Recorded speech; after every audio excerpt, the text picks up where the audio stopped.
For a full week now, Canadians have been waiting for the Prime Minister to say something about a $90,000 secret deal, the one between a high-profile Conservative senator and the Prime Minister's Chief of Staff.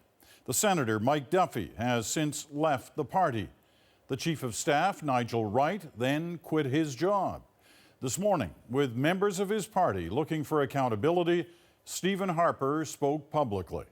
LAURIE Graham kicks off our coverage from the foyer of the Senate tonight. LAURIE. Peter, the focus of the Senate expense scandal has moved sharply to Stephen Harper. And today, the Prime Minister had the chance to deal with the whole messy issue head on. Stephen Harper received a resounding ovation as he entered the room. This was his first opportunity since his office was implicated in the Senate expense scandal to explain to his caucus and to Canadians what he knew and when. But he didn't do that. Here that I'm not happy, I'm very upset about some conduct we have witnessed, the conduct of some parliamentarians and the conduct of my own office. But he offered no specifics, no mention of Nigel Wright, his Chief of Staff, who resigned after giving a $90,000 cash gift to bail out Mike Duffy, the senator at the center of the expense scandal, who Harper also neglected to mention. Instead, the Prime Minister pushed Senate reform and transparency. We continue to toughen rules. We must also uphold a culture of accountability. The media had been invited to watch Harper's speech and tried to hold the Prime Minister to account. What about Nigel Wright?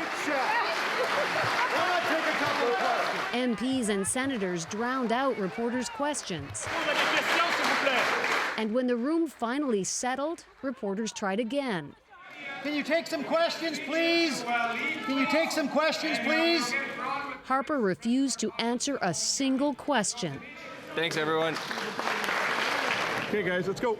But the media didn't budge, and neither did Stephen Harper. Prime Minister, Canadians have questions they want answered. He ignored the media, and soon caucus members came to his rescue. He said nothing about what Nigel Wright had done and perhaps other people in his office had done. Shortly after caucus, the Prime Minister left for Peru, but the questions lingered.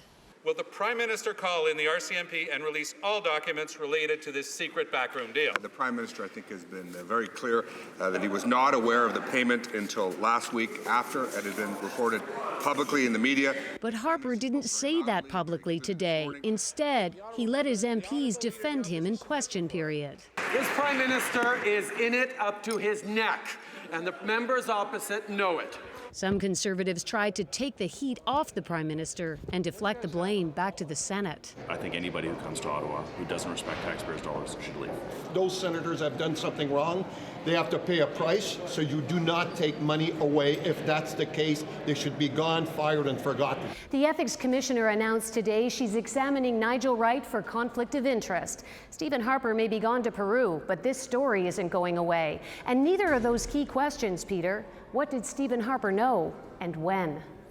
LAURIE Graham in Ottawa tonight. Thank you, LAURIE. Well, let's bring in Chris Hall for more on this. You know, it's hard to find anyone tonight saying the Prime Minister helped his own cause today. Oh, you're absolutely right, Peter. Least of all Conservatives, you know, from the columnists to the strategists that go on the panels to some of the MPs that I was talking to. This is a chance to restate the brand the Conservatives have for accountability and transparency. And the Prime Minister, they said, failed to do that. He said he's upset. He talked about this being a distraction to the government's economic agenda, but he didn't say anything about how he had appointed 3 of the 4 senators whose expenses are under question, what he intends to do to make sure this doesn't happen again. And in the end, Peter, the story wasn't about what he said so much, it was about what he didn't do, and suggestions that perhaps the government isn't willing to cooperate to the full extent to get to the bottom of this. It also seemed odd that we learned more from John Baird about what Stephen Harper knows than we learned from Harper himself. That's right. It's really interesting, isn't it? John Baird in the House of Commons told us a couple of salient facts. One, he learned about it from media reports last week, the Prime Minister. 2, that there is no paper trail. There's no letter of agreement, there's no legal documents, and that's potentially significant going forward, Peter, as the Ethics Commissioner and the Senate ethics officers begin their review. They need a paper trail to follow. Right now, it looks like it might come down to a he said version between Nigel Wright and Mike Duffy. We may never really get to the bottom of who promised what and what the return was going to be. All right, leave it at that for tonight. Chris Hall in Ottawa. Thanks, Chris.